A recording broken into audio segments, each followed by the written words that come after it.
ஆண்டவருடைய வார்த்தைக்கு நேராக நாம் கடந்து செல்லலாம். கடந்த வாரத்தின் தொடர்ச்சியை தான் இந்த நாளிலும் நாம் கவனிக்கும்படி பரிசுத்த ஆவியானவர் உங்களுக்கு எனக்கும் உதவி செய்வராக. கர்த்தருக்கு சித்தம் இருக்கும் என்றால் இன்றைய தினத்தில் அல்லது நாளைய தினத்திற்குள்ளாக கடந்த 2 வாரங்களின் செய்தி நம்முடைய யூடியூப் சேனலில் நிச்சயமாக போடப்படும். அதை கவனியுங்கள், கேளுங்கள். அது மாத்திரமல்ல, உங்களுடைய நண்பர்களுக்கும் உறவினர்களுக்கும் அதை அனுப்பி தாருங்கள். பிரயோஜனம் உள்ளதாக அவர்களுக்கும் அமையும் என்பதிலே ஒரு மாற்றமும் இல்லை. என்னவென்றால், ஆட்டுக்குட்டியானவர் என்ற தலைப்பிலே தான் நாம் இந்த செய்தியை நாம் கவனித்து கொண்டிருக்கிறோம். ஏனென்றால் வேதம் உங்களுக்கும் எனக்கும் தெளிவாக வெளிப்படுத்தின விசேஷத்திலே நமக்கு வெளிப்படுத்துகிறது என்னவென்றால், சர்வ வல்லமையுள்ள தேவனுக்கும் மனிதர்களாக இருக்கக்கூடிய நமக்கும், அல்லது நமக்கு தெரிந்திருக்கிற ஒரு வகையில் சொல்ல வேண்டும் என்றால் மீட்டு கொள்ளப்பட்டவர்களாக இருக்கிற நமக்கும் இடையே நிற்கிறவர், மத்தியஸ்தனாக இருக்கிறது யார் என்றால் ஆட்டுக்குட்டியானவர் என்று வேதம் சொல்லுகிறது. அது மாத்திரமல்ல, இன்னும் அதிகமாக வேதம் சொல்லும் பொழுது வெளிப்படுத்தின விசேஷத்திலே ஆட்டுக்குட்டியானவர் என்று மாத்திரம் சொல்லலை, அடிக்கப்பட்ட வண்ணமாக இருக்கிற ஆட்டுக்குட்டியானவர் என்றும் வேதம் நமக்கு காட்டுகிறது என்று பார்க்கிறோம். அது மாத்திரமல்ல, நம்மை எதனால் மீட்டு கொண்டார் என்கிறது தான் நம்முடைய இந்த வருடத்தினே வாக்குத்தத்தமாக தேவன் நமக்கு நம்பிக்கை தரக்கூடிய வார்த்தையாக தேவன் எந்த வசனத்தை கொடுத்தார்? வெளிப்படுத்தின விசேஷம் 5ஆம் அதிகாரம் 9ஆம் வசனத்திலே நாம் வாசிக்கிறது போல, நீங்கள் தேவனுக்கென்று இயேசுவின் இரத்தத்தினாலே மீட்டு கொள்ளப்பட்டவர்கள். ஹல்லேலூயா. அப்படி என்றால் நீங்களும் நானும் யாருக்காக மீட்டு கொள்ளப்பட்டோம் என்பதை தெளிவாக இந்த வேத வசனம் நமக்கு தெளிவுபடுத்துகிறது என்று பார்க்கிறோம். இன்றைக்கு நம்முடைய விசேஷமாக கிறிஸ்தவர்களுடைய கண்ணோட்டமே என்ன செய்யப்பட வேண்டுமென்றால் மாற வேண்டும். அதுதான் நம்முடைய வாஞ்சையாக இருக்கிறது. ஆகவே தான் வேதம் நமக்கு சொல்லுகிறது, என்னவாக சொல்லுகிறது? மனம் திரும்புங்கள் என்று வேதம் நமக்கு அழைக்கிறது என்று பார்க்கிறோம். யோவான் அந்த இஸ்ரவேல் ஜனத்தை என்ன செய்கிறான்? அந்த வனாந்தரத்தில் இருந்து கூப்பிடும் பொழுது கூட மனம் திரும்புங்கள் என்று தான் அழைக்கிறார். இயேசு கிறிஸ்துவும் தன் சுவிசேஷத்தை ஆரம்பிக்கும் பொழுது கூட மனம் திரும்புங்கள் என்று ஆண்டவர் ஆரம்பிக்கிறதை நாம் பார்க்கிறோம். அப்படி என்றால் உங்களுடைய என்னுடைய மனம் எந்த வகையிலே சென்று கொண்டிருக்கிறது? சரியான பாதையில் இருக்கிறதா அல்லது வேறு எந்த வகையிலும் போய்கொண்டிருக்கிறதா என்பதை கவனித்தவராக ஆண்டவர் சொல்லுகிறார். நம்முடைய இருதயம் என்ன செய்யப்பட வேண்டும் என்றால் தேவனுக்காக தேவனுடைய வழியிலே திரும்பப்பட வேண்டும் என்கிற காரியத்தை தான் ஆண்டவர் விரும்புகிறார் என்று பார்க்கிறோம். ஆகவே தான் வேதம் சொல்லுகிறது போல, இந்த உலகத்திலே சுவிசேஷத்தை அறிவிக்கிற கிறிஸ்தவர்கள் சொல்லுகிறது போல, நீங்களும் நானும் நினைக்கிறது போல சொல்லுகிறது போல, இயேசுவை ஏற்றுக்கொள்ளுகிற ஒரு அனுபவம் என்பது ஒரு மதத்திலிருந்து இன்னொரு மதத்திற்கு தாவுகிற அனுபவம் அல்ல. அதாவது இந்து மதத்திலிருந்து கிறிஸ்தவத்திற்கோ அல்லது இஸ்லாமியத்திலிருந்து கிறிஸ்தவத்திற்கோ அல்லது வேறு எந்த புத்த மதமோ சீக்கிய மதங்களிலிருந்து இயேசுவை ஏற்றுக்கொண்டு கிறிஸ்தவ மதத்திற்கு வருகிற அனுபவம் அல்ல என்பதை நாம் முதலாவது தெரிந்து கொள்ள வேண்டும். கிறிஸ்தவ மதத்திற்குள்ளே நான் தாவுவேன் என்றால் ஒரு சிறையிலிருந்து இன்னொரு சிறைக்கு மாற்றப்பட்ட அனுபவம் தான். அதில் எந்த மாற்றம் கிடையாது. அங்கே ஒரு சில கோட்பாடுகளை கொண்டிருந்தோம், கிறிஸ்தவத்துக்குள்ளே இங்கே ஒரு சில கோட்பாடுகளை கொண்டு இருந்து நினைச்சு கடைபிடிக்கும்படியாக போராடி கடைசியில் மாண்டு போகிறோம். ஆனால் இயேசு கிறிஸ்துவை ஏற்றுக்கொள்ளுகிற ஒரு அனுபவம் என்பது அது எங்கே ஏற்படுகிற அனுபவம் என்று வேதம் சொல்லுகிறது? நம்முடைய இருதயத்திலே. அல்லேலூயா. நம்முடைய மனதிலே மாற்றப்படுகிற, நம்முடைய மனதிலே ஏற்படுகிற மாற்றமாக அவைகளை நீங்களும் நானும் பார்க்க வேண்டும். இது அடிப்படை என்று பார்க்கிறோம். ஆனால் இன்றைக்கு நாம் என்ன செய்கிறோம் என்றால், மதம் என்கிற காரியத்திற்குள்ளாக மாற்றப்பட்டவர்களாக பல விஷயங்களை நாமே சுமந்து கொண்டு நாம் என்ன செய்கிறோம்? கடந்து போகிறவர்களாக நாம் இருக்கிறோம். ஆகவே தான் சில கோட்பாடுகளை கொண்டு நாம் என்ன செய்ய, இப்படி பண்ணணும், இதை செய்யணும் அப்படின்ற ஒரு கோட்பாடுகளை கொண்டு மதமாக இன்றைக்கு கிறிஸ்தவ மதம் உருவாகி கொண்டு என்ன செய்கிறது? பெரிய மரமாக நின்று கொண்டிருக்கிறது என்று பார்க்கிறோம்.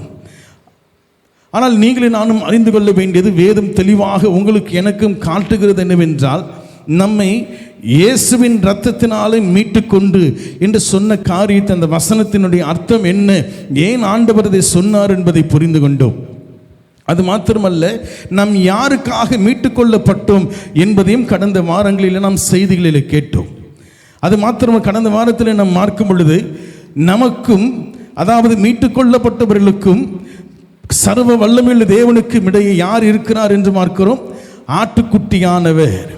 ஆட்டுக்குட்டியானவராக தான் உங்களுக்கு எனக்கும் ஆண்டவர் என்ன செய்கிறார்? வெளிப்படுகிறார். வேதம் சொல்லுகிறது போல, வேதத்தில் வெளிப்படுத்தின விசேஷம் நமக்கு காட்டுகிறது போல, இன்னும் வேதத்தை தொடர்ந்து வெளிப்படுத்தின விசேஷத்தை வாசித்து பார்ப்பீங்கன்னா ஆட்டுக்குட்டியானவர், ஆட்டுக்குட்டியானவர், அடிக்கப்பட்ட ஆட்டுக்குட்டியானவர் என்றுதான் வேதம் நமக்கு இயேசு கிறிஸ்துவை நமக்கு காண்பிக்கும் என்று பார்க்கிறோம். காரணம் என்னவென்றால், இயேசு கிறிஸ்துவனுடைய கேரக்டர், இயேசு கிறிஸ்துவனுடைய இந்த உலகத்தில் நம்மை மீட்டுக் கொள்ளும்படியாக வந்த கேரக்டருடைய வெளிப்பாடு தான் அந்த வார்த்தை என்று எதுங்க? ஆட்டுக்குட்டியானவர். ஆனால் இன்றைக்கு இயேசு கிறிஸ்துவை கிறிஸ்தவர்கள் எவ்வாறாக காட்டும்படியாக ஆசைப்படுகிறார்கள் என்றால் ஆட்டுக்குட்டியானவராக அல்ல, ஆட்டுக்குட்டியானவராக காண்பிப்பார்கள் என்றால் இயேசுவை ஒரு பலவீனம் உள்ள ஒரு தெய்வத்தை போல காட்டிவிட முடியும் என்ற ஒரு தவறான ஒரு எண்ணம் நமக்குள்ளே இருக்கிறபடினால தான் இயேசுவை இன்னைக்கு யூதராஜ சிங்கமாக காண்பிக்கும்படியாக போகிறோம்.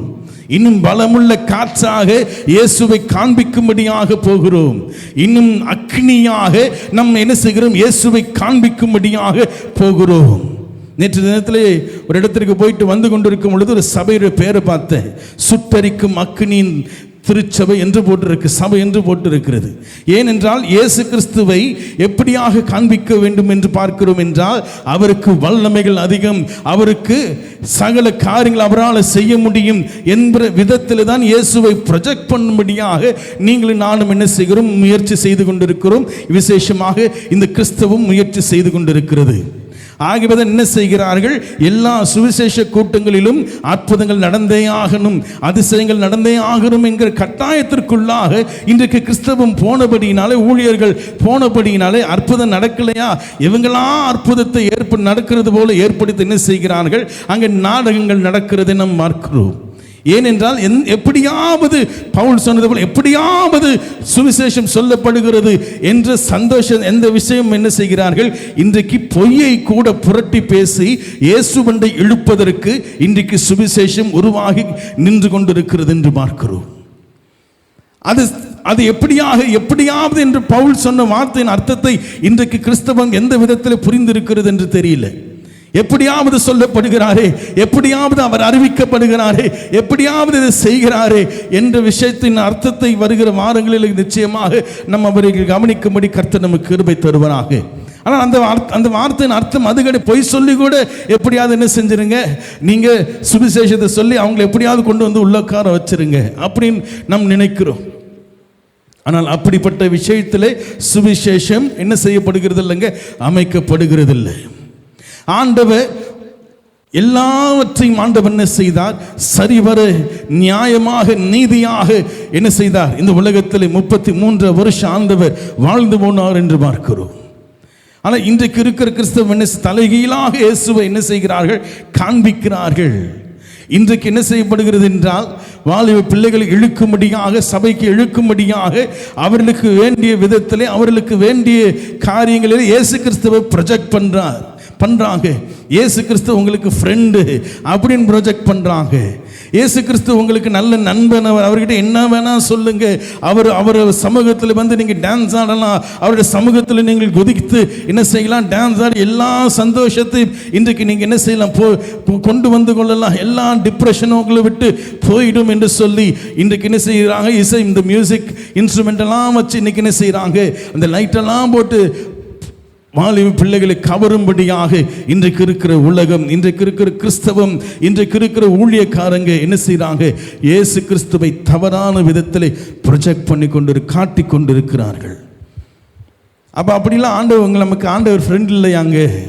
அப்போ ஆண்டவர் நமக்கு ஃப்ரெண்டு கிடையாது அப்படின்னு சொல்லி கேட்பீங்களா? நான் அந்த விதத்தில் நான் சொல்ல வரல. இந்த உலகத்திற்கு மீட்டுக்கொள்ள விசேஷமாக மீட்டுக்கொள்ளப்பட்டவர்களுக்கு இயேசு கிறிஸ்து யாராக தான் தெரியணுங்க? ஆட்டுக்குட்டியானவராக தான். ஆனால் இன்றைக்கு ஆட்டுக்குட்டியானவராக இயேசுவை காண்பிப்பதற்கு எந்த திருச்சபையும், எந்த ஊழியமும், எந்த ஊழியங்களும் என்ன செய்கிறது இல்லை, விரும்புகிறது கிடையாது என்று எல்லாம் என்று நான் சொல்ல மாட்டேன். ஆனால் சில பேர் உண்டு, அதை செய்து கொண்டிருக்கிறார்கள். மறைவாக எங்கே இருக்கிற எலியா போல நம்ம பேசிட்டோம்னா தவறாயிடும். கண்டிப்பாக ஆண்டவர் என்ன செய்கிறார்? பாகாலுக்கு முழங்கால் படியிடாத அநேகம் பேர் இந்த உலகத்தில் ஆண்டவர் வைத்திருக்கிறார். ஹல்லேலூயா. கர்த்தருடைய பரிசுத்த நாமத்திற்கு ஸ்தோத்திரம் உண்டாவதாக. அப்போ நீங்களும் நானும் இயேசு கிறிஸ்துவை எந்த விதத்திலே நாம் கவனித்துக் கொண்டிருக்கிறோம், எந்த விதத்தில் அவரை பார்த்து கொண்டிருக்கிறோம்? அப்ப ஆட்டுக்குட்டியானவர் என்று சொல்லும் பொழுது அப்ப இயேசு கிறிஸ்துவை ஒரு பலவீனம் உள்ளவராக நான் காணப்படுகிறாரே, இந்த உலகத்திற்கு பலவீனம் உள்ளவராக தான் தன்னை காண்பித்துக் கொண்டிருக்கிறாரே. பிலாத்துக்கு அதே சந்தேகம்தான். நீர்தான் சத்தியத்தை சொல்லும்படியாக வந்தவரோ, நீர்தான் ராஜாவா, நீர்தான் என்று சொல்லி என்ன செய்கிறார்? உம்மை பார்த்தா அப்படி தெரியலையே, நீர் வாய் திறவாமல் அமைதியா நின்று கொண்டிருக்கிறீரே, நீர் ஒரு வார்த்தை நீ என்னன்னு சொல்லு, எனக்கு அதிகாரம் உண்டு, நான் என்ன செய்வேன்? உம்மை நான் விடுதலையாக்குவேன்னு சொன்னா. ஆனால் அவனுக்கு ஆண்டவர் என்ன பதில் கொடுக்கிறாருங்க? பரலோகத்தில் இருந்து பரத்திலிருந்து உனக்கு அதிகாரம் வராவிட்டால் உன் கையை உன் விரலை என் மேல உன்னால போட முடியாது என்று இயேசு சொன்னார். காரணம் என்னவென்றால் இந்த உலகம் அவரை பார்க்கிற விதம் வேறு. அவர் அமைதியாய் நிற்கிறத பார்த்த உடனே என்ன நினைச்சிட்டாங்க? ஐயோ பாவம், அவருக்கு பேச தெரியல, அவர் வாய் ஊமை போல அவருக்கு என்று நினைத்து கொண்டார்கள். நடந்த சம்பவத்தை அதுதான் நாம் பார்க்கிறோம். நடந்த சம்பவங்களை கவனிக்கும் பொழுது அதுதான் நான் பார்க்கிறோம்.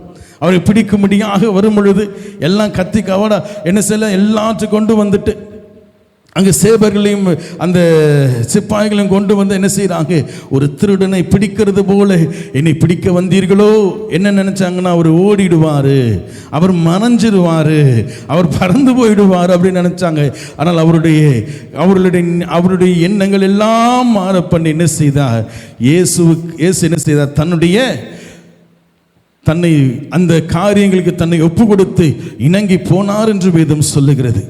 அதை கவனித்த உடனே அவர்களுக்கு எல்லாருக்கும் என்ன வந்துருச்சுங்க? இயேசு பிடிச்ச உடனே கூட இந்த சீஷர்லாம் பயந்து ஓடி சிதறி போனார்கள் என்று வேதம் சொல்லுகிறது. சிதறி ஓடி போய்விட்டால் பேதுரு, அத்தனையாக வைராக்கியமாக இருந்த பேதுரு ஓடி போய்விட்டார்.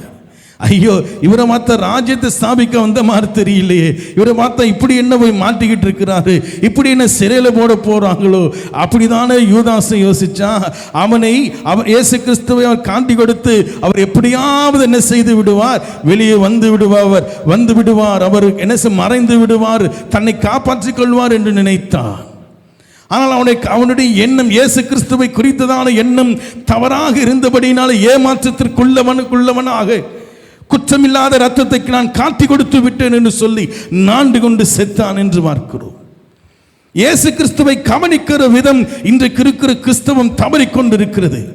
அன்றைக்கு அவரோடு கூட மாம்சத்தில் கூட இருந்த கிறிஸ்தவர்களுக்கு அந்த விஷயம் என்றால் அப்படி அவரை புரிந்து கொள்வார்கள் என்றால், ஆகவேதான் இயேசு கிறிஸ்துவை இந்த உலகத்தில் ராஜ்யத்தை ஸ்தாபிக்க வந்திருக்கிறாரு அப்படின்னு சொல்லிட்டு என்ன செய்யறாங்க? 2 சீஷர்கள் தன் தாயை என்ன செய்யறாங்க? கொண்டு வந்து நிறுத்தி இயேசுவோடு கூட இயேசுவுக்கு முன்பாக நிறுத்தி அவங்க தாயை விட்டு பேச வைக்கிறாங்க. நீர் ராஜ்யத்தில் அமரும் பொழுது, நீர் உம்முடைய அரசாங்கத்தை ஸ்தாபிக்கும் பொழுது, என்னுடைய மகன்ல ஒரு மகன் உமக்கு வலது பக்கமும் இன்னொரு மகன் இடது பக்கம் இருக்கும்படியாக செய்ய வேண்டும் என்று வேண்டிக் கொண்டாள் என்று வேதம் சொல்லுகிறது. அப்படி என்றால் நீங்களும் நானும் புரிந்து கொள்ளக்கூடிய இயேசுவை அறிந்து கொள்ள வேண்டிய விதம் என்ன? ஆனால் இன்றைக்கு இருக்க அவரை என்ன செய்தார்கள்? ராஜாவாக, அரசனாக இயேசுவை அன்றைக்கு இருந்த சீஷர்கள் கவனித்தார்கள். தலைவனாக அவர் இயேசு கிறிஸ்துவை கவனித்தார்கள் என்று பார்க்கலாம். அதெல்லாம் அவர் இல்லையா என்று கேள்வி கேட்போமா என்றால் இல்லை.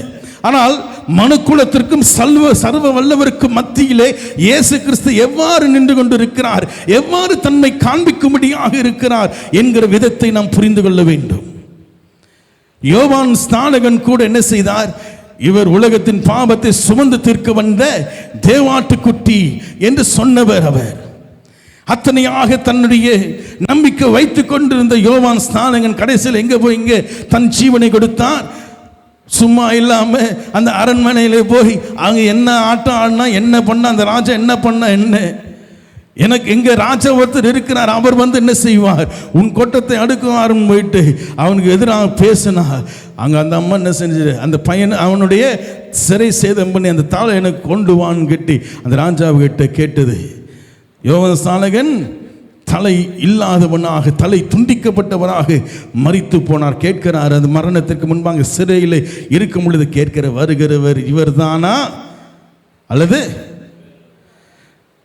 அப்ப ஏங்க இயேசுவை குறித்ததான அந்த அந்த ஒரு தெளிவு ஏன் அப்படியாக அன்றைக்கு இருந்த கிறிஸ்தவர்களுக்குள்ளேயே, ஏன் இயேசுவை கிறிஸ்தவர் என்று சொல்லுவது காட்டிலும் இயேசுவை பின்பற்றின சீஷர்களுக்குள்ளே அத்தனை குழப்பம் இருந்தது. ஆகவேதான் தெளிவாக ஆண்டவர் என்ன செய்கிறார், யோவான் அப்போஸ்தலனாகிய யோவானுக்கு ஆண்டவர் வெளிப்படுத்துகிறார். அப்போஸ்தலனாகிய யோவான் என்ன செய்கிறார், இந்த வெளிப்படுத்தின விசேஷத்தை ஆண்டவர் கொடுக்கும் பொழுது, நீ எல்லாருக்கும் இதை என்ன செய்யாதே, இதை முத்திரை போடாமல் இதை என்ன அப்படியே விட்டுவிடு, இது தெளிவாக எல்லோருக்கும் தெரிய பண்ணட்டும், சுவிசேஷமாக எல்லோருக்கும் அறியும்படியாக சொல்ல வேண்டும் என்று சொல்லி என்ன செய்தார்கள். இயேசு கிறிஸ்து தன்னை வெளிப்படுத்தும் பொழுது அங்கே எவ்வாறாக காண்பித்திருக்கிறார் என்று வேதம் சொல்லுகிறதுங்க, ஆட்டுக்குட்டியானவராக. இன்றைக்கு 4 சுவிசேஷங்களை நாம் படிக்கிறோம்.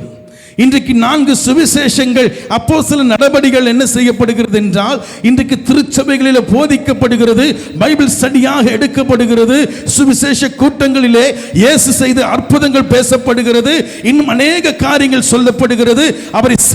அவர் என்ன செய்கிறார்கள், அவரை மருத்துவராக, அவர் கண்ணீரை துடைக்கிறவராக, அவர் கவலைகளை மாற்றுகிறவராக, அவர் கடன் தொல்லைகளை தீர்க்கிறவராக இன்றைக்கு உலகம் இந்த கிறிஸ்தவம் இயேசுவை காண்பித்துக் கொண்டிருக்கிறது என்று பார்க்கிறோம்.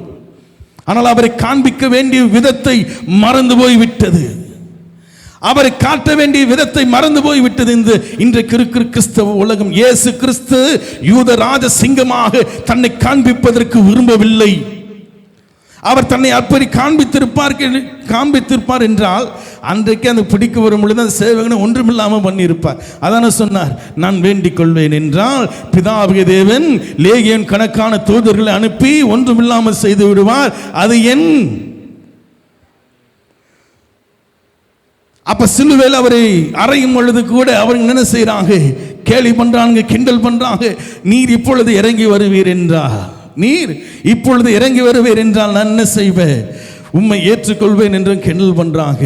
உடனே ஆண்டவர் கையில் இருக்க ஆணிகள், காலில் இருக்கிற ஆணிகள் எல்லாம் கலந்து தன்னுடைய சிரசில் இருக்கிற தலையில் இருக்கிற அந்த முள்முடியை தூக்கி போட்டுட்டு இறங்கி வந்து நின்றார் என்று இருக்கிறதா? இல்லை, தன்னை மயிர் கத்திரிக்கிறவனுக்கு ஒப்பு கொடுக்கிற ஆட்டை போல இயேசு கிறிஸ்து வாய் திறவாமல் இருந்தார்.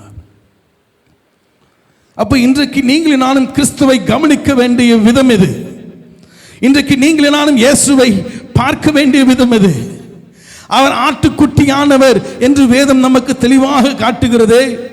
சர்வ வல்லவருக்கும் 24 மூப்பர்களுக்கும் அந்த 4 ஜீவன்களுக்கும் மத்தியிலே இயேசு கிறிஸ்து அடிக்கப்பட்ட வண்ணமாக ஆட்டுக்குட்டியானவராக நின்று கொண்டிருக்கிறார். அப்படி என்றால் தன்னை என்ன செய்தார், முழுமையாக தன்னை கீழ்ப்படியும்படியாக ஒப்பு கொடுத்தார் என்று நாம் பார்க்கிறோம். தன்னை பலியாக தன்னை ஒப்பு கொடுத்தார் என்று பார்க்கிறோம். அவர் மனிதனுக்கு அப்படி செய்தார். மனிதனுக்கு அவர் என்ன செய்தார், இறங்கி வைத்தாரு. அவங்க சொல்றதெல்லாம் செஞ்சிட்டாரு. ஏதாவது பேசியிருக்கலாமே, நியாயத்தை ஏதாவது பேசியிருக்கலாமே, என்ன அவர் ஆண்டவர் என்ன செய்தார். செய்தாலும் கூட இயேசு கிறிஸ்து என்ன செய்தார், அங்கே அந்த இடத்துல எவ்வளோ சம்பவங்கள் நடந்தாலும் தன்னை வெளிப்படுத்துவதற்கு அவர் விரும்பவில்லை என்று பார்க்கிறோம். தன்னை ஆட்டுக்குட்டியாகவே காண்பித்தார். தன்னை ஆட்டுக்குட்டியானவனாக அவரை என்ன செய்தார், நடத்தி கொண்டார். இது மனிதனுக்கு முன்பாக அல்லது இந்த உலகத்திற்கு முன்பாக அல்லது பிசாசுக்கு முன்பாக தன்னை தாழ்த்தினார் என்று நீங்களும் நானும் நினைக்கிறேன். இல்லை, சிலுவையிலே அவரை அறைந்து விட்டோம், அவ்வளவுதான், அவரை கீழ்ப்படுத்தி விட்டோம் அப்படி சந்தோஷமா நிற்கிற ஒரு பக்கம் பிசாசின் கூட்டம், லூசிபருடைய கூட்டம் ஒரு பக்கம் சந்தோஷப்படுது, இன்னொரு பக்கம் மனுஷன் என்ன செய்கிறான், சந்தோஷப்படுறான். நான் கடவுள் என்று சொன்னவரை நான் கொன்றுவிட்டேன், இந்த உலகத்திற்கு மீட்பு கொண்டு வரும்படியாக வந்த தேவகுமாரனாகிய கிறிஸ்துவை நான் கொன்றுவிட்டேன் என்று லூசிபர் ஒரு பக்கமும், இந்த பக்கத்தில் தன்னை கடவுள் என்று சொல்லிக் கொண்டிருக்கிறான், தன்னை தெய்வமாக தன்னை பாவித்துக் கொண்டிருக்கிறான். எல்லோருக்கும் அவன் பின் எல்லோரும் போய் கொண்டிருக்கிறார்கள். அப்படிப்பட்ட ஒரு மதவாதியை நான் கொன்றுவிட்டேன் என்று உலகம், இந்த பக்கத்தில் இஸ்ரவேல் ஜனம், யூத ஜனம் சொல்லிக் கொண்டிருக்கிறது. மதத்தில் இருக்கிறவனை இயேசு கண்டித்ததுனாலதான் அவர் என்ன செய்தார்கள், வெறுத்தார்கள் என்று பார்க்கிறோம். உன் முறைமைகளும் உன்னுடைய பலிகளுடைய காரியங்களின் எந்த நீ கட்டி வைத்திருக்கிறாயே, வானளாவிய தேவாலயம் என்று சொல்லுகிறாயே, அதில் கூட கடவுள் இல்லை என்று ஆண்டவர் போதித்தார். ஆனால் அதை என்ன செய்தார்கள்? அவருக்கு விரோதமாக அவர் எழும்பி இயேசு கிறிஸ்துவை என்ன செய்தார்கள்? கொலை செய்தார்கள். ஆஹா, நான் அவரை வென்று விட்டே, நான் அவரை ஜெயித்து விட்டே அப்படின்னு சொல்லிட்டு பெரிய ஒரு சந்தோஷம், பெரிய ஒரு கூட்டம் என்ன செய்கிறது? சந்தோஷப்படுகிறது. காரணம் என்ன? அவர் ஆட்டுக்குட்டியானவனாக தன்னை நடத்தி கொண்டிருந்தார், தன்னை என்ன செய்தார்? ஒப்பு கொடுத்திருந்தார். ஆனால் யாருக்கு முன்பாக? பிதாவாகிய தேவனுக்கு முன்பாக. பிதாவாகிய தேவனுடைய சித்தத்திற்கு தன்னை ஒப்பு கொடுத்தார். பிதாவாகிய தேவன் என்ன சொல்லுகிறாரோ அதை செய்தார். கடந்த வாரத்தின் செய்தி இதுதான். அது இந்த சேனல் யூடியூப்ல போடும் பொழுது அதை கேட்டு பாருங்க. நேரம் இருக்கும் பொழுது நிச்சயமாக இந்த செய்திகளை கேட்டு பாருங்க. அப்படி என்றால் ஆட்டுக்குட்டியானவர் என்று சொல்லப்படுகிற ஒரு அனுபவம் என்பது பிதாவாகிய தேவனுக்கு தன்னை முழுமையாக என்ன செய்தார்? ஒப்பு கொடுத்த அனுபவத்தை அது காட்டுகிறது. ஆகவேதான் என்ன சம்பவம் நடந்தாலும், என்ன விஷயம் நடந்தாலும் ஆண்டவர் அமைதலாக போனதற்கு காரணம் பிதாவின் சித்தத்தை அவர் செய்து கொண்டிருந்தார். எத்தனை அருமையாக தன்னை காண்பித்திருக்கிறார். அதே ஒரு கேரக்டர், அதே ஒரு நிலையை யோவானுக்கு காட்டும் பொழுது கூட இயேசு கிறிஸ்து யாராக தான் தென்படுகிறார், யாராக தான் அங்கு காட்டப்படுகிறார்? ஆட்டுக்குட்டியானவராக தான். ஒருவேளை ஜெயித்து, மரணத்தை ஜெயித்து உயிரோடு கூட எழும்பி அவர் என்ன செய்கிறார்? அங்கே சிங்காசனத்திற்கு முன்பாக நிற்கும் பொழுது யூதராஜ சிங்கமாகவோ அல்லது வேற எந்த காரியத்தில் கம்பீரமாக நிற்கக்கூடியவராக இயேசு கிறிஸ்துவை காண்பிக்காமல் இன்னமும் இயேசு கிறிஸ்து பிதாவாகிய தேவனுக்கு தன்னை கீழ்ப்படுத்திதான் இருந்து கொண்டிருக்கிறார்.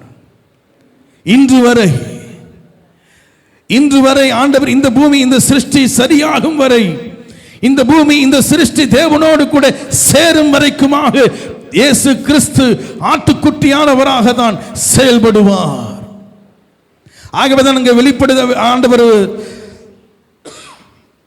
வருகை குறித்து சொல்லும் பொழுது அந்த வேலை குறித்து நான் அறிய மாட்டேன், பிதா ஒருவர் தான் அதை அறிவார் என்று சொன்னார். காரணம் என்ன? பிதாவின் சித்தத்திற்கு அந்த வேலைக்கு தன்னை ஒப்பு கொடுத்திருக்கிறவர். 2000 ஆண்டுகள் ஆகிவிட்டது, ஏன் இன்னும் இயேசு வரல? சீக்கிரமாய் வருகிறார், சீக்கிரமாய் வராருன்னு சொல்றாங்களே. 2000 வருஷமா இந்த கிறிஸ்தவங்க ஏமாற்றி கொண்டிருக்கிறார்களே என்று சொல்லி நினைக்கலாம். இயேசு வருகிறார், இயேசு நிச்சயம் வருகிறார். பிதாவாகிய தேவனுடைய வேலைக்காக காத்து கொண்டிருக்கிறார். இந்த சம்பவங்களை கவனிக்கும் பொழுது வெளிப்படுத்தின விசேஷம் 4ஆம் அதிகாரம், 5ஆம் அதிகாரம், 6ஆம் அதிகாரம், 7ஆம் அதிகாரங்களை வீட்டில் சென்று மாஸ்டர் பாருங்களே. ஆண்டவர் செய்கிற மீட்பின் காரியத்தை, மீட்கப்பட்டவர்கள் பிதாவாகிய தேவனுக்கு முன்பாக இயேசு கிறிஸ்துவுக்கு பின்பாக நின்று கொண்டு பிதாவாகிய தேவனோடு கூட சேரும்படியாக நடக்கிற சம்பவங்களை நாம் பார்க்க முடியும். அப்படி என்றால் வெளிப்படுத்தின விசேஷத்திலே இயேசு சீக்கிரம் வருகிறார் என்கிற காரியம் 2000 ஆண்டுகளாக உங்களுக்கு எனக்கு சொல்லப்பட்டாலும் வெளிப்படுத்தின விசேஷத்திலே அது நடந்த பிறகு நடக்கிற சம்பவங்களை நீங்களும் நானும் கவனித்துக் கொண்டிருக்கிறோம். இது தீர்க்க தரிசனம் என்று நமக்கு சொல்லப்பட்டாலும், எதிர்காலத்தில் நடக்கிற விஷயத்தை தீர்க்க தரிசனம் என்று நமக்கு சொல்லப்பட்டாலும், ஆண்டவர் நமக்கு மறைவாக வைக்காதபடி நமக்கு அதை தெளிவாக வெளிப்படுத்தினபடினாலதான் அந்த புத்தகத்தினுடைய பேர் என்னன்னு சொல்றாங்க? வெளிப்படுத்தின விசேஷம். ஆண்டவர் என்ன செய்கிறார்? நம் பரம் ஏறின பிறகு, நம் மீட்டுக் கொள்ளப்பட்ட பிறகு நடக்கிற சம்பவங்களை அங்கே ஆண்டவர் ஒவ்வொன்றாக அங்கே அடுக்கி வைக்கிறார்.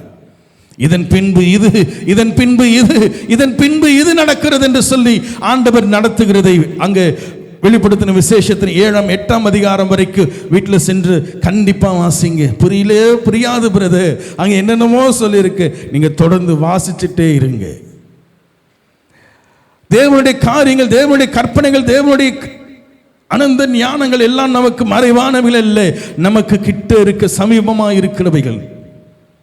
அதை யார் தெரிந்து கொள்ள வேண்டும் என்று இருதயத்தில் உணர்கிறார்களோ, விருப்பப்படுகிறார்களோ, அதை தேவன் அந்த பிள்ளைகளுக்கு அதை வெளிப்படுத்துவார்.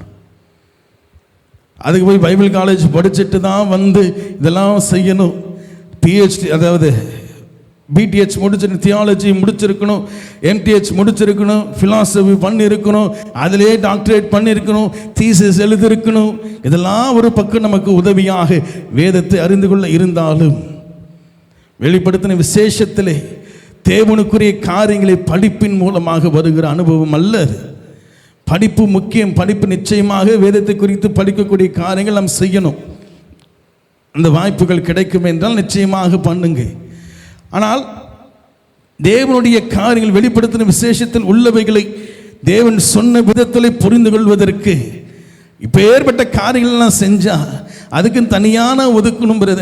ஊழியக்காரங்க தான் அதெல்லாம் பண்ண முடியும், அவங்களுக்கு தான் அதெல்லாம் கொடுக்கப்பட்டது இல்லைங்க. எல்லோருக்கும் உரியது வெளிப்படுத்தின விசேஷம். எல்லா சாதியினருக்கும், எல்லா மதத்தினருக்கும், எல்லா கோத்திரத்தில் உள்ளவர்களுக்கும், எல்லா மொழியில் உள்ளவர்களுக்கும், எல்லா நாட்டில் உள்ளவர்களுக்கும் உரியது என்று பார்க்கிறோம். ஆனால் இன்றைக்கு கிறிஸ்தவம் என்ன செய்கிறது என்றால், இன்றைக்கு இருக்கிற கிறிஸ்தவம் அதை தனக்குரியதாக ஊழியர்கள் சொல்லிக் கொண்டிருக்கிறார்கள். ஆகவே நாம் என்ன செய்கிறோம் என்றால் அவர்களை கரத்தையோ அவர்கள் வாயை பார்த்து கொண்டு நாம் இயங்கிக் கொண்டு இருக்கிறோம். ஏதாவது சொல்லுவாரா, ஏதாவது செய்வார். நீங்களும் நானும் என்ன செய்ய வேண்டும் என்றால் படித்து தேவனுடைய காரியங்களை புரிந்து கொள்வதற்கு பிரயாசப்பட வேண்டும். என்னுடைய வாழ்க்கையில் நிச்சயமாக தேவனுடைய வார்த்தைகளை புரிந்து கொள்ள வேண்டும், எப்படியாவது அவருடைய காரியங்களை அறிந்து கொள்ள வேண்டும். அநேக பிரயாசங்கள், சிறு வயதிலிருந்து அநேக காரியங்களை ஆண்டவர் அதை செய்யும்படியாக ஆண்டவர் கிருபை கொடுத்தார்.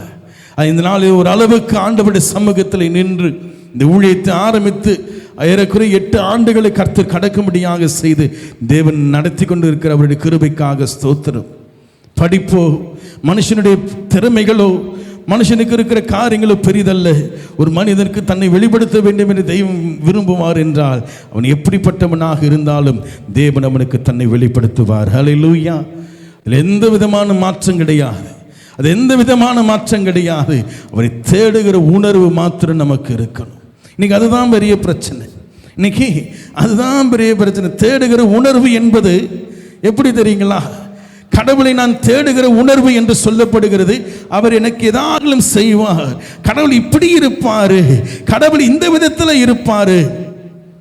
மனுஷன் அப்படி தேடுனதுனால தான் அவரை பார்த்து அவரை கடவுள் முன்னாடி வந்து நின்னா கூட ஐயப்போ ஓரம் போ, நீ கடவுள் இல்லை என்று சொல்லி என்ன செய்தார்கள்? ஓரம் தள்ளினது. 2000 வருஷத்துக்கு முன்பாக நடந்த சரித்திரம் இதுதானே. கடவுளை தேடினார்கள், மேசியா என்று சொன்னார்கள். ஆனால் அவருடைய செயல் எல்லாம் கடவுள் மாறி இல்லை. இப்போ ஒரு கடவுள் இல்லை என்று சொல்லி அவர் ஓத ஒதுக்கி சிலுவையில் அறிந்தார்கள். ஆகவேதான் தங்களுடைய கண்களுக்கு, தன்னுடைய கற்பனைகளுக்கு ஈடாக என்ன செய்தார்கள்? கடவுள்களை இன்றைக்கு மனிதன் உருவாக்கி 33 கோடி தெய்வங்களை இன்றைக்கு மனிதன் உருவாக்கி வைத்திருக்கிறேன் என்றால் தன் கண்களுக்கு விருந்து படைக்கும்படியாக, தன்னுடைய சிந்தனைகளுக்கு, தன்னுடைய கற்பனை திறனுக்கு, கடவுளை பற்றி அவன் நினைத்துக் கொண்டிருக்கிற நினைவுகளுக்கு அவன் என்ன செய்கிறான்? உருவம் கொடுத்து இன்றைக்கு கடவுளை படைச்சு வைத்திருக்கிறான். ஆனால் நீங்களும் நானும் கடவுளை தேடுகிற உணர்வு என்றால் என்ன தெரியுங்களா? அவர் எப்படி இருக்கிறார் என்பதை புரிந்து கொள்ளுகிற வாழ்க்கை தான் நீங்களும் நானும். கடவுள் நமக்கு 80 வருஷத்தை கொடுத்திருக்கிறார். வேதம் தெளிவாக யோவான்ல சொல்லுகிறது 8ஆம் அதிகாரம் 32ஆம் வசனத்தில், சத்தியத்தையும் அறிவீர்கள், சத்தியம் நம்மை விடுதலையாக்கும். அதுதாங்க தேவனை தேடுகிற ஒரு உணர்வு. அவர் எப்படி இருக்கிறார் அந்த வண்ணமாக அவர் ஏற்றுக்கொள்ள வேண்டும். திருமண உறவும் அப்படித்தானே. திருமண உறவும் நம்மளுடைய வாழ்க்கையில் அப்படித்தான் அமைக்கப்படுகிறது. திருமணத்துக்கு பின்பு தான் எல்லா விஷயங்களும் வெளிவரும். திருமணத்துக்கு முன்னாடி யார் இன்றைக்கு லவ் மேரேஜ், அந்த அரேஞ்ச் மேரேஜ் எல்லா காரியங்களும் நடந்து கொண்டு இருக்கிறது. ஆனால் திருமணத்துக்கு பின்பு தான் அவர்களை புரிந்து கொள்ளுகிற ஒரு அனுபவம் என்பது நமக்கு கிடைக்கும். அதில் சில பேர் சொன்னாங்க, ஏமாந்துட்டங்க. எப்போ 40 வருஷம் கழிச்சு 30 வருஷம் கழிச்சு நான் ஏமாந்துட்டேன் அப்படின்னாங்க. ஒன்றும் பண்ண முடியாது. காரணம் என்னன்னா, புரிந்து கொண்டு அவர்கள் இருக்கிற வண்ணமாக நாங்கள் அவர்களை நாம் அப்படியே ஏற்றுக்கொள்ள வேண்டும். அவங்க என்ன இருக்காங்களோ, எப்படியாக இருக்கிறாங்களோ அப்படியே ஏற்றுக்கொண்டு போகிற அனுபவம் தான் திருமண பந்தமும் கூட. பிள்ளைகளோடு கூட அப்படி தான். பிள்ளைகளை பெற்று விட்ட பிறகு பெற்று வச்சிருக்கிறோம் பார், பிள்ளையா இது அப்படின்னு சொல்லுவோம். ஆனால் பெற்றது யாரு? நம்ம தான். தாயை போல பிள்ளை, நூலை போல சேலை. அப்பனுக்கு பிள்ளை தப்பாமல் பிறந்திருக்குன்னு சொல்லுகிறது போல தான் இன்னைக்கு மூக்கு மொழியப்பார் அப்படியே அப்பனை உரித்து வச்சிருக்கு அப்படின்வாங்க. மூக்கு மொழி மாத்திரம் இல்லைங்க, கேரக்டர்லேருந்து எல்லாமே அப்பனை போல தான் இருக்கும், தாயை போல தான் இருக்கும். பிள்ளைகளை திட்டும் பொழுது நாமும் என்ன செய்யணும்? நம்மிலிருந்து வந்தது என்பதை நாம் மறந்து விடக்கூடாது. கர்த்தருடைய பரிசுத்த நாமத்திற்கு ஸ்தோத்திரம் உண்டாவதாக. அப்போ ஆண்டவர் உறவை என்ன செய்கிறார்? அவர் எப்படி இருக்கிறாரோ அப்படியே ஏற்றுக்கொள்ள வேண்டும். அப்ப இன்றைக்கு இருக்கிற திருச்சபைக்கு இயேசு கிறிஸ்து தன்னை எவ்வாறாக காட்டுகிறார்? ஆட்டுக்குட்டியானவராக. ஹல்லேலூயா. ஆட்டுக்குட்டியானவர் என்று சொன்னவுடனே ஐயோ அது பலவீனமா, அவரே பாவம், அடிக்கப்பட்ட ஒரு சூழ்நிலையிலே அங்கே நின்று கொண்டிருக்கிறார் அப்படின்னு நினைக்கிற இல்லை. இதெல்லாம் வேதத்தை நாம் கவனிக்கும் விசேஷமாக வெளிப்படுத்தின விசேஷம். யோவான் ரொம்ப கஷ்டப்பட்டு இருப்பார், ஆனால் பரிசுத்த ஆவியான உதவி அவருக்கு கிடைத்திருக்கும். ஆக இது போல அது போல ஆட்டுக்குட்டியானவர் என்று நான் நினைக்கிறேன். ஆட்டுக்குட்டியானவர் தோற்றம் எப்படி, ஆட்டுக்குட்டி எப்படி இருக்கிறதோ, அடிக்கப்பட்ட ஆட்டுக்குட்டி எப்படி இருக்கிறதோ, அல்லது மை கத்திரிக்கும்படியாக கொண்டு போகிற ஆடு எப்படி இருக்கிறதோ, அப்படியாக பிதாவாகிய தேவனுக்கு முன்பாக இயேசு கிறிஸ்து நிற்கிறார் என்பதை யோவான் அங்கே நமக்கு தெளிவுபடுத்துகிறார். இன்னும் சொல்லணும்னா பரிசுத்த ஆவியானவர் நமக்கு தெளிவுபடுத்துகிறார். ஏனென்றால் பிதாவாகிய தேவனுக்கு தன்னை முழுமையாக சப்மிட் பண்ணி இருக்கிறார் இயேசு கிறிஸ்து. பிதாவாகிய தேவனுக்கு தன்னை முழுமையாக ஒப்பு கொடுத்திருக்கிறார் இயேசு கிறிஸ்து. இயேசு கிறிஸ்து 33 வருஷம் உலகத்தில் வாழும் பொழுது பிதாவாகிய தேவனுக்கு முழுமையாக 100% இயேசு கிறிஸ்துவுக்கு என்ன, பிதாவாகிய தேவன் இயேசு கிறிஸ்து அப்படியே ஒப்பு கொடுத்திருந்தார். ஆகவே சொல்ல, இவர் என்னுடைய நேசகுமாரன், இவர் என்னுடைய நேசகுமாரன், இவர் என்னுடைய நேசகுமாரன் அப்படின்னு சொல்லிட்டு நேசகுமாரன் சொன்ன உடனே இயேசு கிறிஸ்து பூமியில் வந்த உடனே எல்லாரும் வர அந்த வேத பாரகன் பாரு யாரெல்லாம் தப்பு பண்ணுறாலும் எல்லாரும் அடித்து உதச்சி ஒரே நிமிஷத்தில் அவங்களுக்கு காலி பண்ணி ஆண்டவர் எந்த விதமான ஆர்ப்பாட்டமும் செய்யலை, எதுவும் பண்ணலை. ராஜ்யத்தை ஸ்தாபிக்கணும்னு சொன்ன உடனே உடனே பிலாத்தை கூப்பிடுறான், அவனை இறங்க சொல், நான் போய் உட்கார்கிறேன் என்று சொல்லி இயேசு கிறிஸ்து எங்கேயும் பண்ணலை. தம்மை தவறான எண்ணத்தோடு கூட இயேசு கிறிஸ்து பின்பற்றின ஜனத்தை பார்த்து ஆண்டவர் சொல்லுகிறார், என் ராஜ்யம் என்னங்க சொன்னாரு? என் ராஜ்யம் இவ்வுலகத்துக்குரியது அல்ல. அப்படி என்றால் இந்த உலகத்தில் நடக்கிற மாதிரி ராஜ்யம் பண்ணுவேன், நான் போய் அங்கே அமைச்சராகவோ அங்கே அந்த அந்த அந்த ஆசனத்தில் உட்காருவேன் என்று சொல்லி நீங்க நினைக்கிறீங்க. என்னுடைய ராஜ்யம் இந்த உலகத்தின் முறைமையில் உண்டாக்கப்படுகிற ராஜ்யம் அல்ல. என்னுடைய ராஜ்யம் எதுவென்றால் பிதாவாகிய தேவனுடைய சித்தத்தை செய்கிறது தான் என்னுடைய அரசாங்கம், என்னுடைய ராஜ்யமாக இருக்கிறது. ஆகவேதான் எல்லா நேரத்திலும் பிதாவை கேட்டுதான் இயேசு கிறிஸ்து சகலமும் செய்தார் என்று நம் வேதத்திலே வாசிக்கிறோம். அப்போ ஆட்டுக்குட்டியானவர் என்று சொல்லப்படுகிற இயேசு கிறிஸ்து, ஆட்டுக்குட்டியானவர் என்று அழைக்கப்படுகிற இயேசு கிறிஸ்து, அந்த ஆட்டுக்குட்டியானவருடைய சுபாவம், அந்த ஆட்டுக்குட்டியானவருடைய அவர் எந்த விதத்தில் பிதாவாகிய தேவனை தன்னை என்ன செய்த ஒப்பு கொடுத்தார், எல்லா விதத்திலும் அவரை தன்னை தாழ்த்தினார் என்று வேதம் சொல்லுகிறது. ஆனால் பிதாவாகிய தேவன் என்ன செய்தார்? தம்மை தாழ்த்தினார் என்று சொன்னாலும் இயேசு கிறிஸ்துவை எல்லா நாமத்திற்கும் மேலான நாமமாய் கிறிஸ்துவின் நாமம் இன்றைக்கு என்ன செய்யப்பட்டிருக்குங்க? மகிமைப்படுத்தப்பட்டிருக்கு.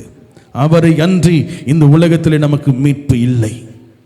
இயேசு கிறிஸ்துவை அன்றி இந்த உலகத்தில் நமக்கு மீட்பு என்பது இல்லை. இன்னும் தெளிவா சொல்லணும்னா, மாம்சத்தில் வந்து தன் ரத்தத்தை சிந்தின இயேசு கிறிஸ்துவை அன்றி இந்த உலகத்தில் வேறு மீட்பு இல்லை என்பதை தெளிவாக வெளிப்படுத்தின விசேஷம் 5ஆம் அதிகாரத்தில் 9ஆம் வசனத்தில் சொல்லுகிறது, அவருடைய ரத்தத்தினாலே மீட்டுக் கொள்ளப்பட்டோ. கர்த்தருடைய பரிசுத்த நாமத்திற்கு ஸ்தோத்திரம் உண்டாகும். நம்முடைய சிந்தனை, நம்முடைய எண்ணம் எல்லாம் என்ன தெரியுங்களா இருக்க வேண்டும்? பிதாவாகிய தேவனுக்கு இயேசு கிறிஸ்து ஆட்டுக்குட்டியானவராக தன்னை எல்லா விதத்திலும் ஒப்பு கொடுத்தார், தன்னை எல்லா விதத்திலும் தன்னை சப்மிட் பண்ணார். தொடர்ந்து நடக்கிற சம்பவங்களை கவனிக்கும் பொழுது சொல்லப்படுகிறது, அந்த ஆட்டுக்குட்டியானவருக்கு 24 மூப்பர்களும் அந்த 4 ஜீவன்களும் தங்களுடைய சிரசில் இருக்கிற அந்த கிரீடத்தை கீழே வைத்து வணக்கமாய் விழுந்து வணங்கினார்கள். அப்போ நீங்களும் நானும் சர்வ வல்லமையுள்ள தெய்வத்தினுடைய சேர வேண்டும் என்றால், பிதாவாகிய தேவனோடு கூட சேரக்கூடிய பாக்கியம் நமக்கு கிடைக்க வேண்டும் என்றால், நீங்களும் நானும் அடி பணிய வேண்டியது ஆண்டவராகிய இயேசு கிறிஸ்துவுக்கு மாத்திரமே. நம்முடைய எல்லா விருப்பத்தையும், நம்முடைய எல்லா காரியங்களும் பிதாவாகிய தேவனுக்கு இயேசு கிறிஸ்து எப்படி கீழ்ப்படிந்து வாழ்ந்தாரோ அதே வாழ்க்கையை நீங்களும் நான் என்ன செய்யணும்?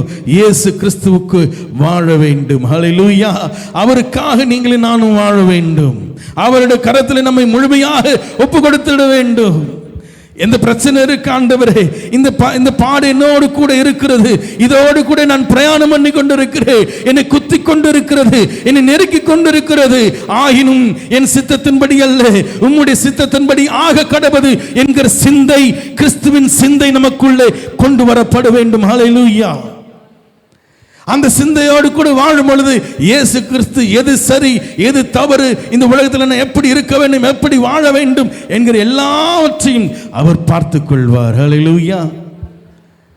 ஆனா இன்றைக்கு நாம் என்ன தலைகீழ், நான் செய்யற மாதிரி செய்யுங்க ஆண்டவரே, நான் என்ன சொல்றேனோ அதே மாதிரி செய்யுங்க என்று விதண்டாவாதம் பண்ணி இன்னைக்கு என்ன செய்யறோம், இது நடக்கணும்னு என்ன செய்யறோம், உபவாச ஜெபம் பண்ணி இன்னைக்கு நம்ம நினைக்கிற உபவாசம் ஜெபம் பண்ணி நாம் பெற்றுக்கொண்டு பிரதர், நீ உங்களை மாதிரி அடம்பிடிக்கிற ஆடு கிடையவே கிடையாது. இயேசு கிறிஸ்து அப்படி பண்ணல. ஆனா இன்றைக்கு திருச்சபை தவறான விதத்தில் இன்றைக்கு கிறிஸ்துவினுடைய செயலை புரிந்திருக்கிறபடினாலே இன்னைக்கு என்ன செய்ய, எல்லாம் செஞ்சுட்டோன்னா, ஆனா உபவாசம் இருந்துட்டோன்னா ஆண்டவர் இதை எப்படியாவது கேட்டுவார். இன்றைக்கு பிள்ளைங்க வீட்டில் அடம்பிடிக்கிறது போலதான், பிள்ளைங்க வீட்டில் அடம்பிடிக்கிறது போலதான் இன்றைக்கு இயேசுவின் இடத்துல நீங்களும் நான் அடம்பிடிச்சுக்கிட்டு இருக்கோம். நம்ம நினைக்கிறது பரிசுத்தம் என்று இல்லை, அது சண்டித்தன், அது அதை என்ன செய்ய அடம்பிடிக்கிற அனுபவம். அது உபவாசம் இருக்கக்கூடாதுன்னு நான் சொல்ல, உபவாசம் நிச்சயம் அவசியம், ஜெபம் நிச்சயம் அவசியம், பாடல் நிச்சயம் அவசியம், ஆராதனை நிச்சயம் அவசியம். ஆனால் அவைகள் எல்லாம் கிறிஸ்துவுக்கு கீழ்ப்படிந்த வகையில் அமைக்கப்பட வேண்டும். கிறிஸ்துவனுடைய சுபாவத்தை வெளிப்படுத்துகிற வகையில் அவைகள் அமைக்கப்பட வேண்டும். ஆனால் இன்றைக்கு நீங்களும் நானும் பாடலாம் எப்படிங்க பாடுறோம், கேட்கிறோம், திரும்ப திரும்ப சொல்றேன், எனக்கு சலிச்சு போகுது. ஆனால் திரும்ப அதை சொல்லுவதற்கு காரணம் இப்படிப்பட்ட சிந்தை நம்மை விட்டு அகன்று போக வேண்டும். எதற்கு பாடுறோம், என்ன பாட்டு பாடுறோம், என்னை உயர்த்தும் ஆண்டவரே, என்னை கீழே இருந்து மேலே உயர்த்தும் ஆண்டவரே, என்னை வாளாக்காமல் என்னை தலையாக்கும் ஆண்டவரே என்று சம எதுக்குங்க, என்னை என்னை என்னை என்னை நான் நான் நான் என்று சொல்லி இன்றைக்கு கிறிஸ்தவன் அதிலே அழிந்து கொண்டிருக்கிறார். செபித்த எனக்காக செபம் பண்ணுங்க பாஸ்டர், எனக்காக இதை பண்ணுங்க பாஸ்டர், உபவாசம் இருந்து எனக்காக செபம் பண்ணுங்க பாஸ்டர் எல்லாம் சொல்லி நம்ம என்ன செய்தாலும் கூட நீங்களும் நானும் தெய்வத்துக்கு இயேசு கிறிஸ்துவுக்கு ஆட்டுக்குட்டியாக அல்ல, இன்றைக்கு அவரை நடத்துகிற ஆடுகளா மெய்ப்பொருளாக இன்றைக்கு கிறிஸ்தவ ஜனம் மாறிக்கொண்டிருக்கிறது. இன்னைக்கு எத்தனை பேர் கடவுளுக்கு ஆர்டர் போடுறாங்க, மேடையில் நின்று கொண்டு ஆண்டவரே இங்க வான்னா வருவார், அங்க போனா போவார். ஆண்டவரே அந்த சகோதரிக்கு அற்புதம் பண்ணுங்கன்னா ஆண்டவர் போய் அற்புதம் பண்ணுவார். அந்த சகோதரனுக்கு அர்ப்பணம் பண்ணுங்க ஆண்டவரே அப்படின்னு சொன்னா அங்க போய் செய்யணும். இன்னைக்கு இயேசு கிறிஸ்துவுக்கு இன்னைக்கு திருச்சபை மக்கள் ஊழியர்கள் இன்றைக்கு ஆர்டர் பண்ணி கொண்டு இருக்கிறாங்க. இயேசு கிறிஸ்து எங்கேயுமே பிதாவுக தேவனை ஆர்டர் பண்ணாருன்னு இருக்குங்களா? இது உம்முடைய திருவுளத்திற்கு விருப்பம் இருந்தால் இது நடக்கட்டும், என் சித்தத்தின்படி அல்ல உம்முடைய சித்தத்தின்படி ஆக கடவுது. பரலோகத்தை பார்த்து ஸ்தோத்திரம் பண்ணி அதை பிட்டு பங்கிட்டு கொடுத்தார். 5,000 பேர் சாப்பிட்டாங்க. 5 அப்போ 2 மீன், 2 மீனா 7 மீன், அங்கே 2 சம்பவத்தில் நடக்குது. அது ஆண்டவர் என்ன செய்தார், பிதாவுக்கு தேவனுக்கு தன்னை முழுமையாக சப்மிட் பண்ணார்.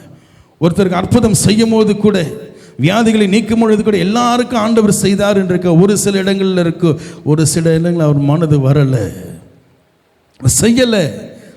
அந்த பெதஸ்தா குளத்தில் ஒருத்தனுக்கு தான் அற்புதம் நடந்தது. அவரை நிற்கிற கூட்டத்தில் இருக்கிற ஒரே ஸ்திரீ, 12 வருடம் பெரும்பாலுள்ள ஒரு ஸ்திரீக்கு தான் நடந்தது. எல்லோரும் அவரை தொடுகிறார்கள், எல்லோரும் அவரை நெருக்குகிறார்கள். காரணம் என்னவென்றால் பிதாவின் சித்தத்தை மாத்திரம் செய்த இயேசு, பிதாவின் சித்தத்திற்கு தன்னை ஒப்பு கொடுத்த இயேசு. ஆகவே நம்ம பிதாவாகிய தேவனுக்கு சர்வ வல்லவருக்கு முன்பாக ஆட்டுக்குட்டியானவராக நின்று கொண்டிருக்கிறார். ஏன் அடிக்கப்பட்டார் என்றால், ஏன் அவர் அடிக்கப்பட்ட வண்ணமாக இருக்கிற காண்பிக்கப்படுகிறது என்றால், சிலுவையிலே உங்களுக்காக எனக்காக என்ன செய்தார், தன்னை ஒப்பு கொடுத்து, பிதாவாகிய தேவனுக்கு தன்னை ஒப்பு கொடுத்து அடிக்கப்பட்டவராக, காயங்களை ஏற்றவராக, ரத்தம் சிந்தினவராக, தலையில முள்முடி சூட்டப்பட்டவராக நிற்கிறார் என்று பார்க்கிறோம். அப்ப அவர்தான் இவர் என்பதை வெளிப்படுத்தும்படியாக இந்த உலகத்தில் 2000 ஆண்டுகளுக்கு முன்பாக மனிதனாக வந்து மனிதனாக அவதரித்து 33 வருஷம் வாழ்ந்து எல்லா பாடுகளும் அனுபவித்து சிலுவையிலே தன் ஜீவனை கொடுத்து உயிர் தெழுந்த இயேசுதான் ஆட்டுக்குட்டியானவராக பிதாவாகிய தேவனுக்கு முன்பாக நிற்கிறார் என்பதை தெளிவுபடுத்தும்படியாக வேதம் நமக்கு சொல்லுகிறது. அவர் இயேசு ஆட்டுக்குட்டியானவர் என்பவர் மாம்சத்தில் தன் ஜீவனை கொடுத்த ரத்தத்தை சிந்தின அடிக்கப்பட்டவராக வந்த இயேசு கிறிஸ்து தான் இந்த ஆட்டுக்குட்டியானவர் என்பதை வெளிப்படுத்துகிறது. அல்லேலூயா. அப்ப அடிக்கப்பட்ட நொறுக்கப்பட்டார். நம்மளே ஆண்டவர் அப்படிதான் இருக்க சொல்றார். இல்ல, நீங்கள் எல்லாம் அடிக்கப்படுவது நொறுக்கப்படுவது தன்னை ஒப்புக்கொடுக்கிறது எல்லாமே யாருக்குங்க? பிதாவாகிய தேவனுக்கு மாத்திரம். இயேசு கிறிஸ்து செய்தது போல நீங்களே நானும் இயேசு கிறிஸ்துவுக்கு நம்மை ஒப்பு கொடுக்கணும். நடக்கவே மாட்டேங்கிறது. அவரை சித்தத்துக்கு ஒப்பு கொடுத்தன்னா ஒண்ணுமே நடக்காதே அப்படிதான் நினைக்கிறோம். இயேசுவின் சித்தத்திற்கு ஒப்பு கொடுத்தனா நான் நினைச்ச நேரத்தில் நடக்கலையே, அப்ப எப்போ நடக்குதோ அப்போ பார்த்துக்கலாம் அப்படின்னு போக சொல்றீங்களா பிரதர்? அப்படி நான் சொல்ல வரல. உண்மையாய் இயேசு கிறிஸ்துவை தேடுவோம் என்றால் அல்லது பின்பற்றுவோம் என்றால் நிச்சயமாகவே நம் வாழ்க்கையில் நடக்க வேண்டிய சம்பவம், வாழ்க்கையில் நடக்க வேண்டிய காரியங்கள் தன்னாலே நடக்கும்.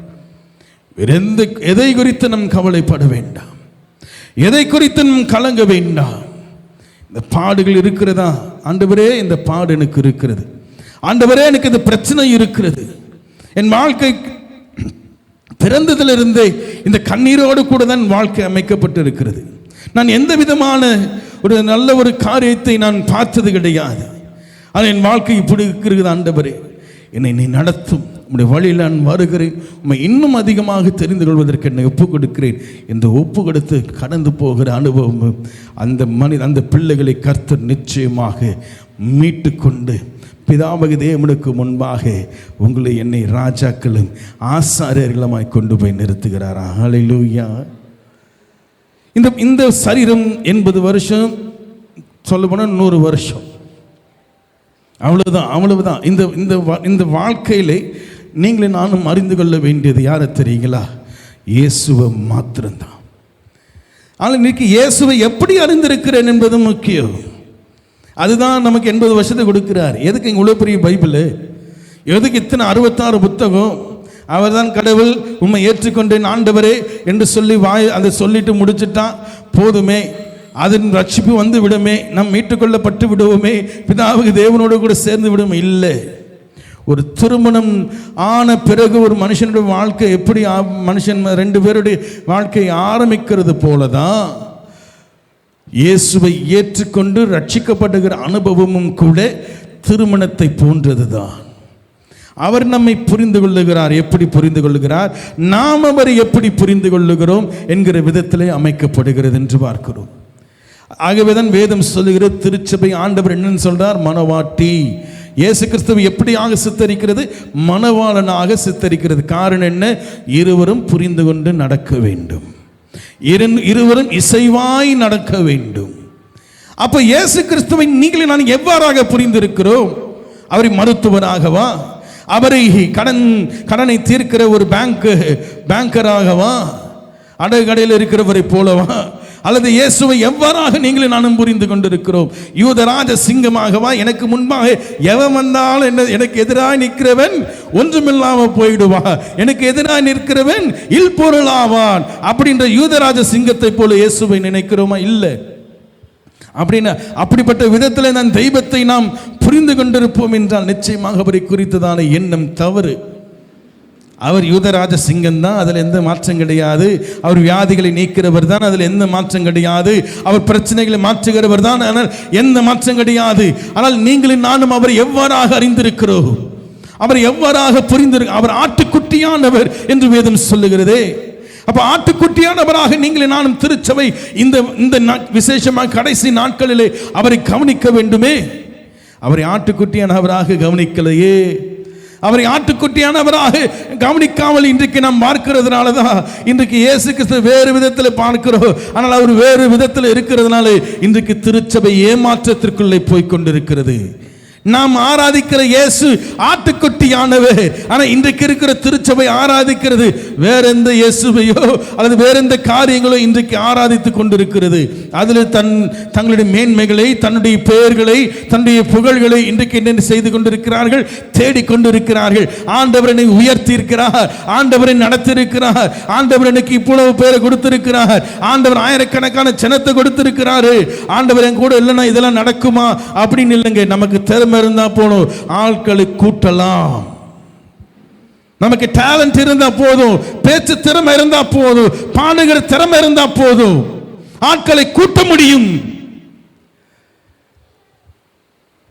இயேசு கிறிஸ்து அந்த திறமை, பேச்சு திறமை, அப்படிப்பட்ட பாடுகிற திறமைகளை வைத்துக் கொண்டு இயேசு ஊழியம் செய்திருப்பார் என்றால் இன்று கோடான கோடி பேர் இயேசுவை ஏற்றுக்கொண்டிருப்பார்கள். ஏன் யூத ஜனமே அந்த வேத பாரகன் பரிசேயனை ஏற்றுக்கொண்டிருப்பான். ஊழியங்க பாடுகிறது, ஊழியம் பாடுற ஊழியம், என்ன ஊழியம்? பாடுற ஊழியம். எங்க இருந்து வந்தது தெரியல அந்த ஊழியம். பாடுறது மாத்திரம்தான் ஊழியம் என்றால் பிரசங்கிக்கிறது எப்போ? வேதத்தை சொல்லிக் கொடுக்கிறது எப்போ? ஒரு சுவிசேஷ கூட்டமோ ஒரு கூட்டங்களுக்கு போய் நிற்போனா பாடல் மாத்திரம்தான் போய் கொண்டு இருக்கிறது, பாடல் மாத்திரம்தான் நடந்து கொண்டு இருக்கிறது. ஆராதனை சொல்லிட்டு ஆராதனை ஒரு மணி நேரம், ஆனா மெசேஜ் 15 நிமிஷம். அதெல்லாம் தேவையில்லை. எதுக்கு பேசணும்? அப்படியே ஜெபம் பண்ணி, இன்னொரு பக்கத்தில் ஜெபத்தை மாத்திரம்தான் பண்ணி கொண்டு இருக்கிறது இன்றைக்கு திருச்சபை. கேட்டா இடைவிடாமல் ஜெபம் பண்ணுங்கள் என்று ஆண்டவர் சொன்னாரே, இடைவிடாமல் அவர் எப்பொழுது ஸ்தோத்திரிங்கள் என்று ஆண்டவர் சொன்னாரே, அதன் அர்த்தம் நமக்கு தெரியுமா? யாருக்கு உங்களால இடைவிடாமல் நம்ம ஜெபம் பண்ண முடியுமாங்க? மூச்சு விடாம ஜெபம் பண்ண முடியுமா நம்மளால? ஒரு சாதாரண விதத்தில் யோசிச்சாலே அது முடியாது. அப்ப எதுக்கு ஆண்டவர் அதை சொன்னார் தெரியாது. இடைவிடாமல் ஜெபம் பண்ணுங்கன்னு சொல்லியிருக்க. அதான் சொல்ற வார்த்தை அப்படியே எடுத்துட்டு போக வேண்டியது, சொல்ற வார்த்தை அப்படியே எடுத்துக்கணும், அப்படியே புரிந்து கொள்ளுகிறது. ஏட்டு சுரக்கா என்னைக்குமே உதவாது. நாம் உள்ள இருக்கிற காரியங்களை புரிந்து கொண்டு நாம் நடப்பதுதான் சத்தியத்தை அறிவீர்கள், சத்தியம் நம்மை விடுதலையாக்கும். ஆனா இயேசு கிறிஸ்து அப்படிப்பட்ட ஊழியம் செஞ்சார் இல்லை. தன் வார்த்தை 3 நாள் பிரசங்கம் பண்ண, 3 நாள் பிரசங்கம். 1 மணி நேரம் உட்கார முடியல நம்மளால், 2 மணி நேரம் கூட உட்கார முடியல. 3 நாள் பிரசங்கம் பண்றார். மலை பிரசங்கம் எத்தனை நாளுங்க நடந்துச்சு? எத்தனை நாளுங்க? அது எத்தனை நாள்னா நமக்கு என்ன பிரதர்? 3 நாள் பிரசங்கம் பண்ண. பவுல் எத்தனை நாள் பிரசங்கம் பண்ணார்? பாடல் முக்கியம், பாடல் பாட வேண்டும், அதில் எந்த தவறு இல்லை. ஆராதனை, பாடல் இவளெல்லாம் எதற்கு தெரியுங்களா? நமக்கு நம்மை ஒருமுகப்படுத்த, பல சிந்தனைகளோடு, பல பிரச்சனைகளோடு, பல காரியங்களோடு கூட வந்து உட்கார்ந்துருப்போம். எல்லாரோட 100 பேருடைய சிந்தனை வேறு வேறு விதத்தில் இருக்கும். அதெல்லாம் ஒன்று கூட்டும்படியாக தான் பாடல்கள் பாடுகிறது. ஆராதனை என்பதும் அதுதான். தேவனை மகிமைப்படுத்தி உண்மையான ஆராதனை நீங்கள் நானும் செய்யும்.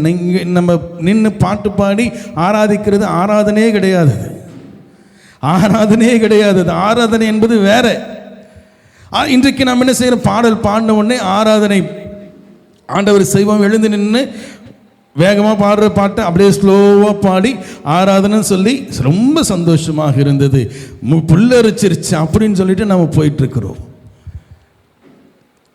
இயேசு கிறிஸ்து உலகத்தில் அவர் வாழ்ந்த பொழுது பிரசங்கத்தை மாத்திரம்தான் பண்றார். 12 வயசுல உட்காந்து பாட்டு பாடி காட்டல. அங்கே உட்காந்து ஆண்டவர் பாட்டு பாடினார். நாங்கள் இருக்குதுங்க. 12 வயசுல அந்த அந்த ஆலயத்திற்கு அவங்க எருசலேமுக்கு போகும் பொழுது அங்கே உட்காந்து ஆண்டவர் பாடல் பண்ணா அருமையான ராகத்தில் பாடுறான். 7 ராகம் தான் நமக்கு தெரியும். 8வது ராகத்தில் 9வது ராகத்திலையும் பாடினாருன்னு சொல்லப்படுகிறது. இல்லை, அவர் பேச்சை கேட்டு ஆச்சரியப்பட்டார்கள். இந்த சிறுவனுக்கு இவ்வளவு ஞானமா என்று ஆச்சரியப்பட்டும்படியாக ஆண்டவர் பேசினார் என்று பார்க்கிறோம். 3 வருஷத்திலே ஆண்டவர் அத்தனையாக பேசினார்.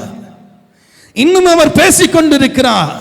ஆனால் அவரை கேட்கிறவர்கள் இல்லை, அவரை கவனிக்கிறவர்கள் இல்லை. பரிசுத்த ஆவியானவர் சபைகளுக்கு சொல்லும் பொழுது காதுள்ளவன் கேட்க கடவன், பாடல் அல்ல. பாடலை கேட்கும்படியா ஆண்டவர் சொல்லல. காதுள்ளவன், சத்தியத்தை வாஞ்சிக்கிறவன் என்ன செய்யணும்? தேவனுடைய வார்த்தை கேட்கிறவனாக இருக்கணும். ஆனால் அவர் வார்த்தை கேட்கறது நமக்கு இஷ்டமே கிடையாது. அவர் வார்த்தை கேட்பதற்கு நமக்கு விருப்பமே கிடையாது. 3 மணி நேரம் 4 மணி நேரம் எத்தனையோ நேரங்களில் நான் செபம் பண்றோம், பாடல் பாடுறோம், எத்தனையோ விஷயங்களை செய்யறோம். ஆனா 1 மணி நேரம் தாண்டி பிரசங்கம் போச்சுன்னா, ஆண்டவருடைய வார்த்தை போயிடுச்சுன்னா அப்படின்னா என்ன செய்வோம்? நெளிகிறோம். காரணம் என்றால் தேவனை குறித்ததான, தேவனை அறிந்து கொள்ளக்கூடிய வார்த்தைகளை நாம் கேட்பதற்கு என்னங்க விருப்பம் இல்லை.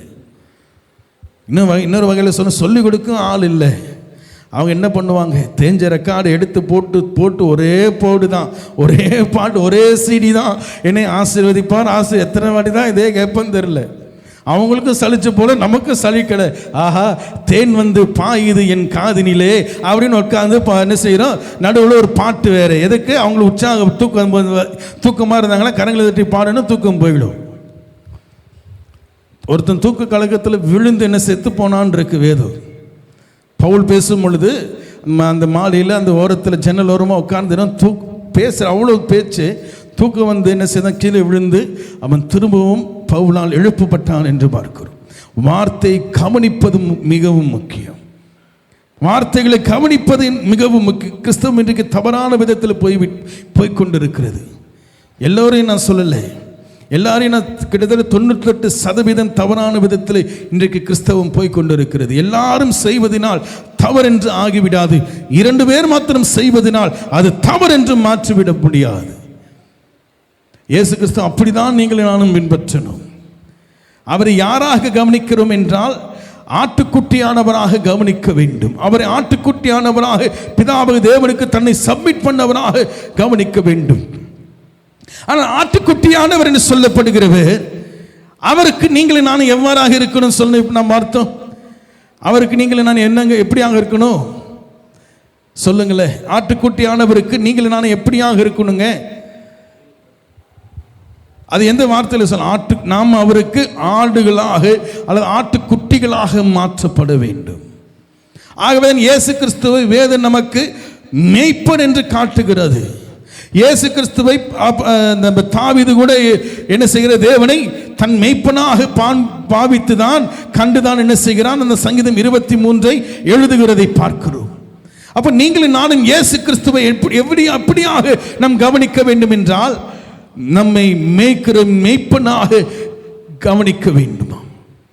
ஆனால் ஆட்டுக்குட்டியானவர், அடிக்கப்பட்ட வண்ணமாக இருக்கிற ஆட்டுக்குட்டியானவர் என்கிறவர் எனக்கு எப்படி மேய்ப்பனாக முடியும்? என்னை எப்படி அவர் அவர் தான் ஆடாச்சே, அவர் தான் ஆடாச்சே. இந்த ஒரு ஆடு இன்னொரு ஆடை எப்படி மேய்க்க முடியும்? ஒரு ஆட்டுக்குட்டி இன்னொரு ஆட்டுக்குட்டியை எப்படி மேய்க்க முடியும்? ஆனால் வேதம் தெளிவாக உங்களுக்கு எனக்கு சொல்லுகிறது. எங்க சொல்லுகிறது? வெளிப்படுத்தின விசேஷம் 7ஆம் அதிகாரம் 17ஆம் வசனம் வாசிங்க, முடிக்கலாம். வெளிப்படுத்தின விசேஷம் 7ஆம் அதிகாரம் 17ஆம் வசனம், சீக்கிரம்.